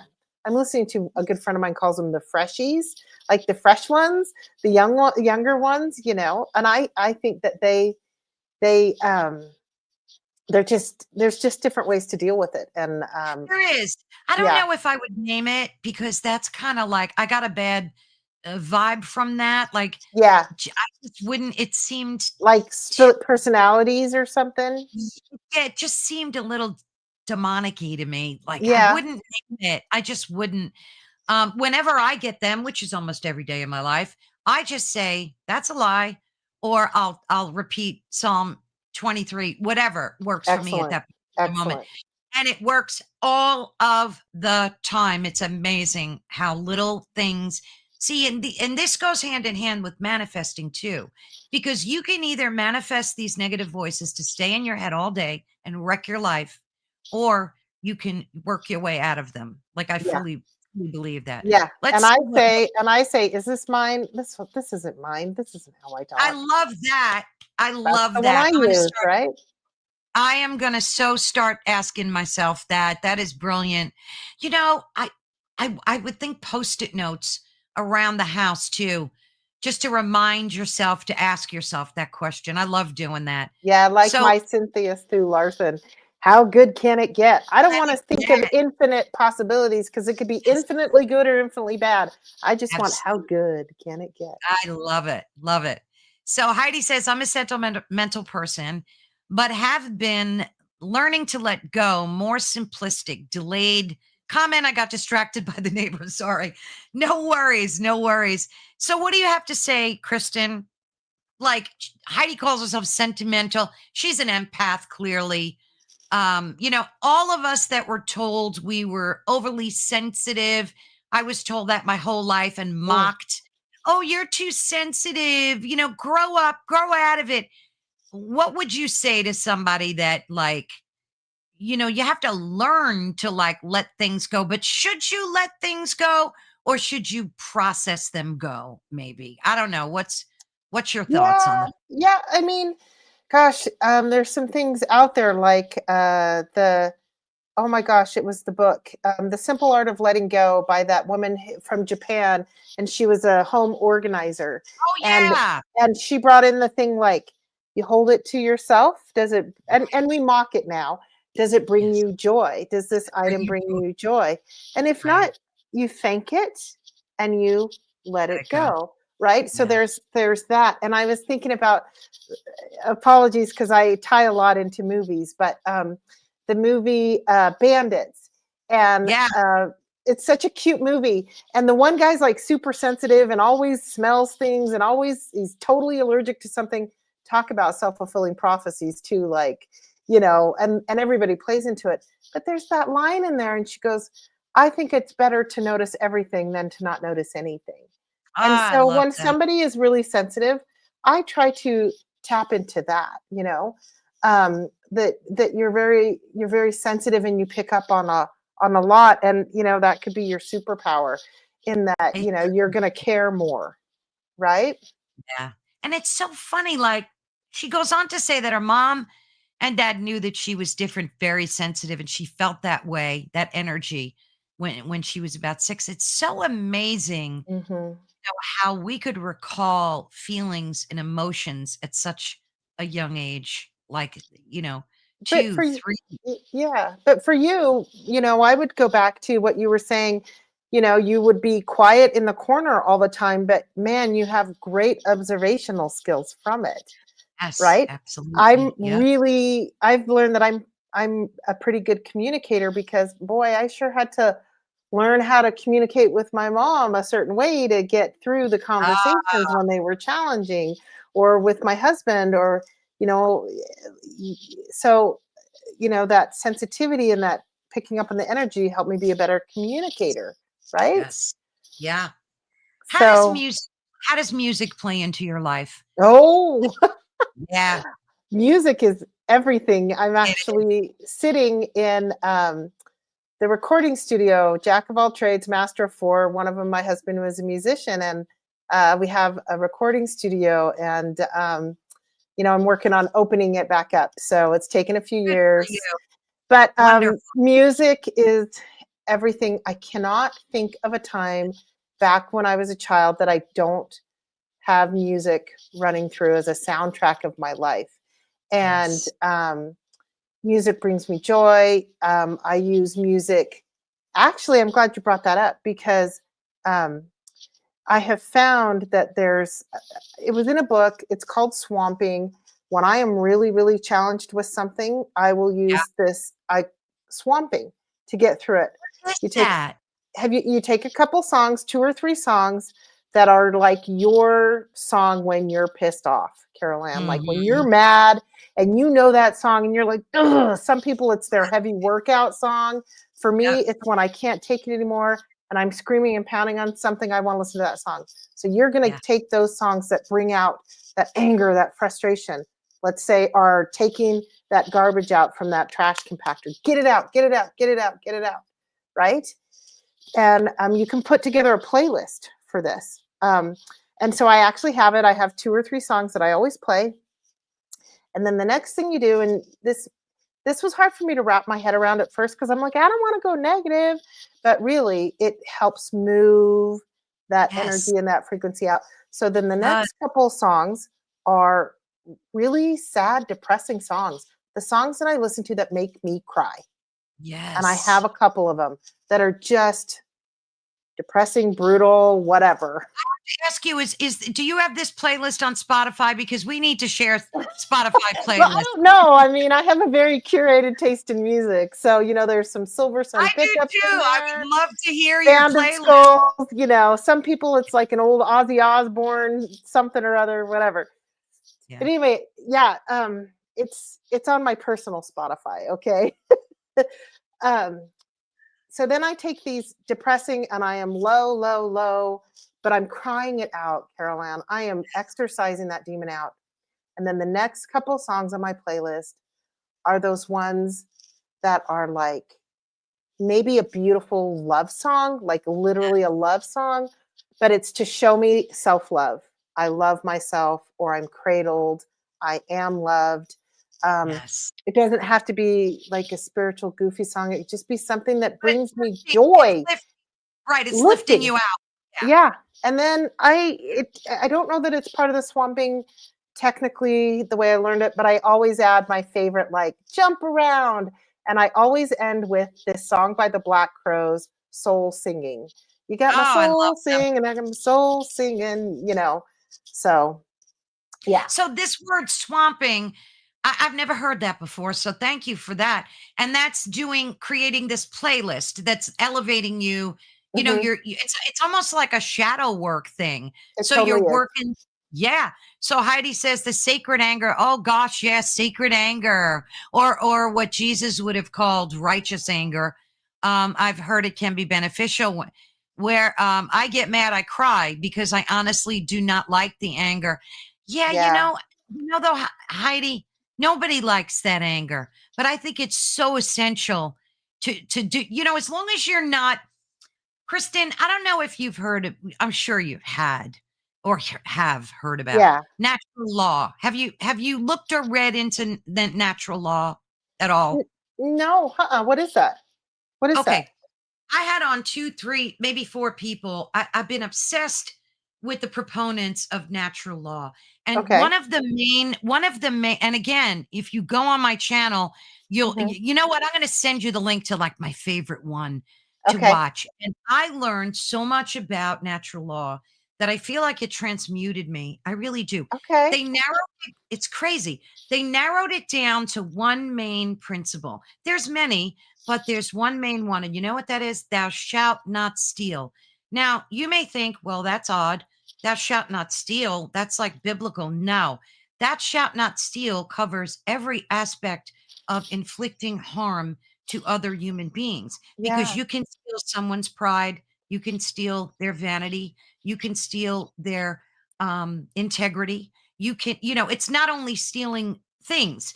So Yeah. that one principle of natural law. And what these folks do is they go around the internet and they have conferences and they teach people how to transform their lives by using the proponents of natural law. It's the most I love talking to these people. I'm having them back again and again because there's Okay. so many topics. That Oh, is it's great. amazing. I'll have to definitely look into Oh, I'll that send you because my favorite. I'll send you my okay, favorite. please do. So, I was on my phone because I was looking up. I was trying to remember the other word. So there's like anger, and I have found yes, universal law. Is that what she's saying? Is it called universal law? It's one Yeah, and the same. yeah. Okay. So Um, go ahead. okay. So like Heidi was talking about the sacred anger.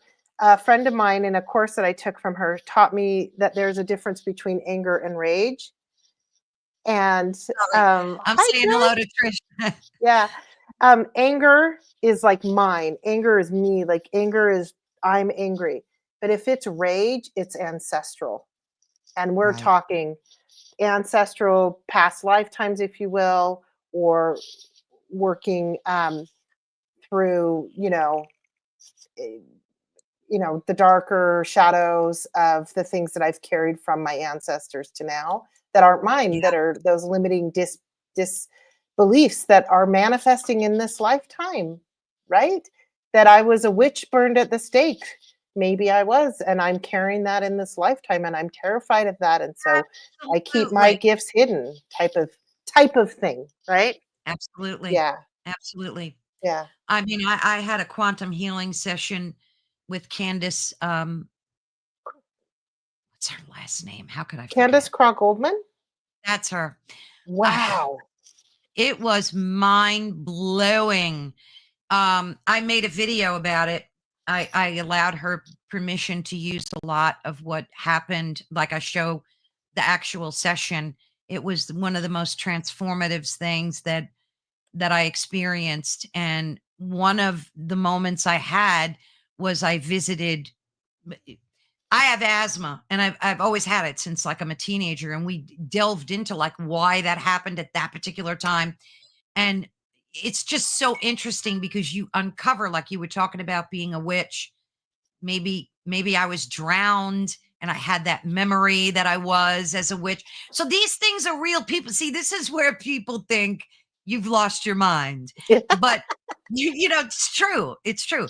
But if you believe in reincarnation, which many people do, then being able to tap into the moments of your past lives is a very legit thing to consider. Don't you think? Right. I do. Especially with that, is this mine? Well, is this mine in this lifetime? Maybe it is mine, Exactly. but is it mine in this lifetime? And why am I perpetuating or carrying this through in that spiritual DNA, not necessarily this physical DNA, but the spiritual DNA, you know? Exactly. Yeah. Exactly. Yeah. So we have a Wow. few minutes left, and I want to talk about you. What are you doing? I know we talked earlier, and you're working on some really exciting, wonderful things. So tell us what are you working on? How can we support you? I think you need a show on the network. That's just my opinion. Well, funny enough, I am working out the kinks of, I that would be fun to be on the network. Working out the kinks of producing a podcast of my own, and what would its focus be, right? And Yeah. I mean, I love the title of your show, Ethereal Encounters Unveiled, because that covers so many Yes. things, right? Yes. Thank you. Um, Thank you. so yeah, as you can see, I get very passionate about these topics. I've Oh studied a yeah. lot of different things. And I feel like I could be a good host and have people on like you. It must be so much fun to bring all It the cool people and have all the is. cool conversations, right? So Oh, that's one of the it's things. life-changing.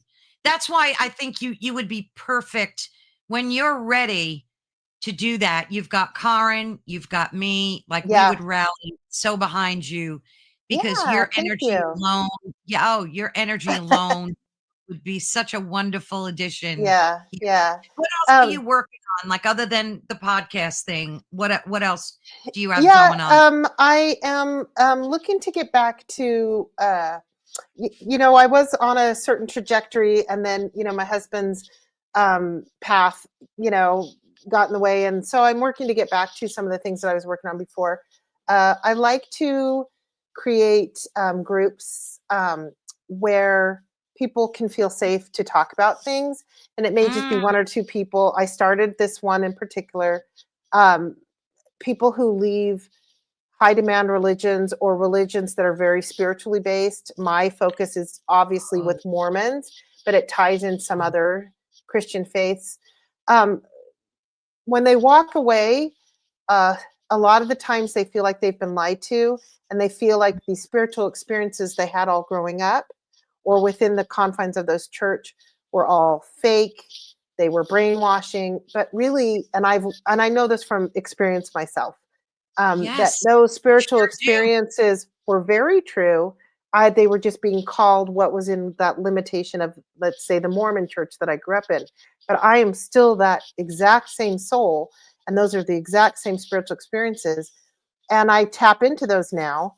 And so it's more of, let's keep the spirituality that you have, if that's what somebody wants to do. I'm not convincing people. But I found that there were so many women, because there was women that I was around, that left the church and left that, and felt spiritual too. Didn't want to leave the church and all of a sudden drink and smoke and sleep with everybody. Like, it wasn't Right. that, which is what a lot of people think those confined religions make you do. I didn't break out because I wanted to do that. I broke out because I wanted to expand my spirituality. Of So I course. found that there were people that wanted to have groups where they could feel safe talking about those things, because often you can't Yeah, talk about all these topics with your family. So of I work on course. having those kind of groups. I have a really great home for gatherings. So I do that. I'm also a Reiki master, and I don't have a practice set up at the moment. Moving some things around my home. I had an office that I went to, and it's just too hard to self promote, Yeah. and that worthiness thing, Carol Ann, that we got to get rid of.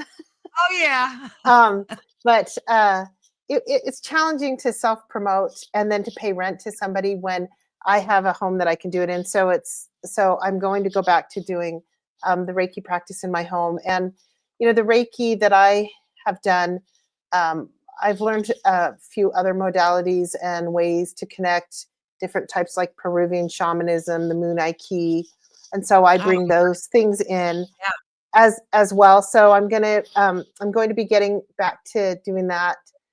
Uh, Wonderful. yeah, and not necessarily just to create abundance, but more or less just to share that gift, and do that, because, like you say, Carolyn, with the topics you're in, you have a friend who comes to you and says, how do I deal with that? What do I do with this? I feel this, Carolyn, help me through this. Is this a spiritual thing? So Right. um, I'm fine tuning those and creating a space for that. You are, and I can't help but think how all of that would fit so beautifully in a podcast too. You've got so many areas of expertise behind you, and you can open up such a wide scope of guests to have on that Yeah, would help other people. See, that's the thing. People think we're doing this for likes and clicks and money. And it's none of those. We don't care right. about any of those things. It's all about the calling to be able to help other, our brothers and sisters on this planet. We have a shared consciousness, and it's our responsibility to try and get different perspectives and Mhm. voices out there. And I think all those things you just talked about would fit so beautifully right in a podcast, all of Yeah. them. Well, and I want to touch on something you said earlier. You were getting this, tap to make sure and say, I'm not a therapist. I'm not a trained therapist, and I could go to school and add the therapy trained therapist aspect to it. These things that I have learned that assist me in my life through my journey, everybody can do these things. Everybody can tap in. And so Yes, I just want to empower people to be able to tap into that themselves, you know. absolutely. Absolutely. And God bless you for your work, You for as doing well, that. Carol Ann. You as well, lady. You're awesome. I love you, Kristen. You are Yeah. we are gifted to discover each other and share. This talk was absolutely mind blowing. We have to do this Yeah. again. I mean, Yeah. there's so many things we can talk about. I will definitely be in touch with you. I'm going to send Okay. you some links too Yes. that I definitely want you to check Yes. out. And don't be a stranger. I know. I'm gonna start sending you stuff. You watch your Oh, your I love your private messages, your PMs. I'm gonna slip on in Yes, there. I love it. Thank you, Kristen. I will be in Thank touch, my dear you. friend. God bless Okay. you, Mm. and thank you so much. Bye-bye, my dear Thank you, friend. everybody listening. You too. Bye-bye. Oh my gosh, that was so much fun. Thank you to everyone in the chat. And of course, our dear beloved Heidi. We adore her. She's such a cheerleader for this network and others too. Others too. Trish, there's so many folks. And my dog always knows when I'm saying goodbye to people. He always comes up and lets me know it's time to take him for a walk. But anyway, thank you all for listening in to Ethereal Encounters Unveiled on the United Public Radio Network and the UFO Paranormal Radio Network, which is 105.3 on the Gulf Coast and 107.7 FM in New Orleans. Please be sure and support all of our other hosts and their guests. We love you guys for doing it. Thank you so much for joining our first live today. I was so stoked about it. And yeah, I'm going to be doing more of them. So make sure Thursday and Friday, you tap in and check us out. We love you all dearly. God bless and have a wonderful upcoming weekend. Bye-bye all.